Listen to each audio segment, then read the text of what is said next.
নমস্কার। আজকে ছায়াগ্রহ কেতুকে নিয়ে আমরা আলোচনা করব। আমরা জানি ছায়াগ্রহ হচ্ছে দুটো গ্রহ, একটা রাহু একটা কেতু। রাহুর দৃষ্টি আছে, কেতুর দৃষ্টি নেই। কিন্তু কেতু এই মুহূর্তে বসে আছে আপনার সিংহ রাশিতে। কেতু এই মুহূর্তে বসে আছে সিংহ রাশিতে। এবার নবগ্রহের মধ্যে কিন্তু এই কেতুকেও আমরা ধরি। ছায়াগ্রহ হলো বা দ্বাদশ গ্রহের মধ্যেও কেতুকে ধরি। আমি সবসময় বলি নবগ্রহ প্লাস আরো 3 গ্রহ, ইউরেনাস, নেপচুন, প্লুটো। কেতু গ্রহ দৃষ্টি, কেতু গ্রহ আপনার ধর নেই, কিন্তু একেও আমরা এর মধ্যে কিন্তু কাউন্টিং এর মধ্যে ধরি। এবার এই কেতু গ্রহর কি ফাংশন আপনার জীবনে কবে থেকে কি এফেক্ট হচ্ছে, কেন এফেক্ট হচ্ছে, সেটা একটু ডিটেল আলোচনা করব। কেননা এই যে সামনে আমাদের 29শে মার্চ 2026 এই দিন মানে একটা বিশাল পরিবর্তন হতে চলেছে। কি পরিবর্তন? যারা সবসময় ট্রানজিট আলোচনা করি, যারা আমার নিয়মিত ভিউয়ার্স তারা জানেন, কেতু গ্রহ তার নিজস্ব নক্ষত্র মঘা নক্ষত্রে প্রবেশ করবে 29শে মার্চ 2026। আগামী 29 মার্চ কেতু গ্রহ তার নিজস্ব নক্ষত্র মঘা নক্ষত্রে প্রবেশ করবে। যখন কোন গ্রহ তার নিজস্ব নক্ষত্রে গোচর করে, তার ফলাফলের বা তার এফেক্টটাও কিন্তু অনেক বেশি কার্যকরী হয় বা অনেক বেশি পাওয়ারফুল হয়। সুতরাং কেতু গ্রহের এই যে তার নিজস্ব নক্ষত্রে গোচর, কিছু কিছু রাশির জন্য কিন্তু যথেষ্ট সুবর্ণ সুযোগ আসছে। কিছু কিছু রাশির জন্য সাকসেসের দিন আসছে। দীর্ঘদিন ধরে যেটা চাপের মধ্যে আপনি কাটাচ্ছিলেন, এবার বলবেন দাদা আপনি তো এই গ্রহটা ট্রানজিটে এখানে খারাপ বলেছিলেন। আমি একটা কথা বলছি, যখন কোনো গ্রহ ট্রানজিটে খারাপটা বলেছি ততটা খারাপ হবে না তখন যখন আরেকটা নক্ষত্র বা আরেকটা গ্রহ ট্রানজিটে যখন ভালোটা বলছি, তখন এটা প্যাক্ট হয়ে যায়, তখন খারাপের প্রভাবটা কমে গিয়ে ভালোর প্রভাবটা তখন বেড়ে গিয়ে সমসম এসে যায়। এত যদি খারাপ হয়ে যাবে তাহলে আমাদের পৃথিবীতে ধ্বংস হয়ে যেত। এই যে মঙ্গল রাহু জুতি আমি আগের দিন আলোচনা করলাম, সেই সিচুয়েশন যে আপনার নিজেরা দেখেন বিশ্ব সংসারে, বিশ্ব পরিবেশে কি পরিস্থিতিটা চলছে। সবার মধ্যে একটা কৃত্রিম ভাব এসে যাচ্ছে। যে কৃত্রিম ভাব কি? হাহাকার, কৃত্রিম হাহাকার। কিন্তু এতটা হাহাকার না করলেও চলে। কিন্তু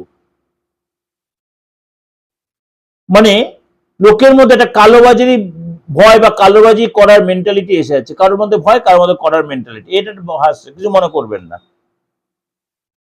কারণ প্রত্যেকে আমরা কিছু না কিছু সময় নেগেটিভ সিচুয়েশনটা যে আসে, কেউ কেউ সেটা অসৎ ব্যবহার করে, কেউ সৎ ব্যবহার করে ফেলে। আমি বারবার বলছি সমাজ সঙ্গে সব ধরনের লোকই আছে। কিন্তু সুতরাং এই যে কেতু মঘা নক্ষত্র ট্রানজিট, সেই যে খারাপ প্রভাব, এই যে রাহু যখন মঙ্গলের সাথে মঙ্গল অস্ত গিয়ে রয়েছে এই মুহূর্তে, শনি অস্ত যাবে, বুধ এখন অস্ত অবস্থায় রয়েছে, আবার কিছুদিন পর আপনার পজিটিভ হবে অর্থাৎ উদয় হবে, সেটা প্রোগ্রাম দিয়েছে আপনি 18 তারিখ থেকে। সুতরাং এই যে রাশির কিছু কিছু রাশির জন্য তার কিন্তু একটা পজিটিভ প্রভাব বিস্তার করবে। সিংহ রাশি, সিংহ রাশির আপনার রাশিরে কিন্তু কেতু মহারাজ বসে আছে এবং সেখানে বসেই মঘা নক্ষত্র নিজ নক্ষত্রে তার এন্ট্রি হবে। শুধু আপনার জন্য কিন্তু একটা যথেষ্ট পাওয়ার বাড়বে, আপনার ইনটিউশন পাওয়ার বাড়বে, সহ্য ক্ষমতা বাড়বে, এবং আপনি যদি এই সময় যাকে যে কথা বলেন সেটা কিন্তু লেগে যাবে। আধ্যাত্মিক চেতনা বাড়বে এবং আপনি আর্থিক দৃষ্টিকোণ দিয়ে এই সময় আপনার যথেষ্ট গুরুত্বপূর্ণ সময়। আপনি বিনিয়োগে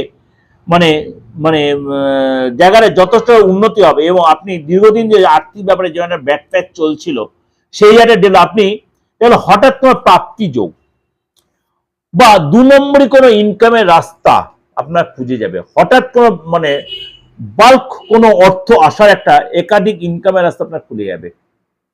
যদি আপনার ব্যক্তিগত হস্তে কেতু সিচুয়েশন ভালো, তাদের তো সোনায় সোহাগা। ইনটিউশন তো দারুণ বাড়বে, আধ্যাত্মিক চেতনা বাড়বে, কনফিডেন্স বাড়বে এবং শত্রুরাও, গুপ্ত শত্রু আপনার কাছে অনেকটাই নত হবে। কিন্তু কিছু নিষ্ঠভাষী লোককে আপনাকে একটু এড়িয়ে চলতে হবে। তাদের অবশ্যই একটু যাচাই করে নেবে, জাজ করবেন আগে। জাজ না করে সেভাবে না করে আপনি মানে ভুল হয়ে যাবে। আপনি বিদেশ যেতে চাইছেন দীর্ঘদিন ধরে, আপনি ভিসা পাচ্ছেন না, সেই জায়গায় সাকসেস পাবেন। পড়াশোনা যেটা আপনি মানে কোনো রিসার্চ করতে চাইছেন, থিসিস লিখতে চাইছেন, পিএইচডি করতে চাইছেন, বা এই ধরনের কিছু মানে প্রোগ্রাম সাজিয়েছেন, সেখানে আপনি সাকসেস পাবেন। অর্থাৎ আপনার মধ্যে একটা ইচ্ছা পূরণ হবে, দীর্ঘদিনের যে ইচ্ছা, সেই ইচ্ছা পূরণ হবে। পরিবারে সুখ শান্তি আসবে, পরিবারে কোনো মাঙ্গলিক কাজ হবে, পরিবারে কোনো অনুষ্ঠান হবে, আপনার যোগ্য হবে যাকে বলে, এই ধরনের কোনো কাজ করবেন। পরিবারে কোনো আপনি কোনো মানে লোকের কাছে যথেষ্ট গুরুত্বপূর্ণ ব্যক্তি হয়ে উঠবেন।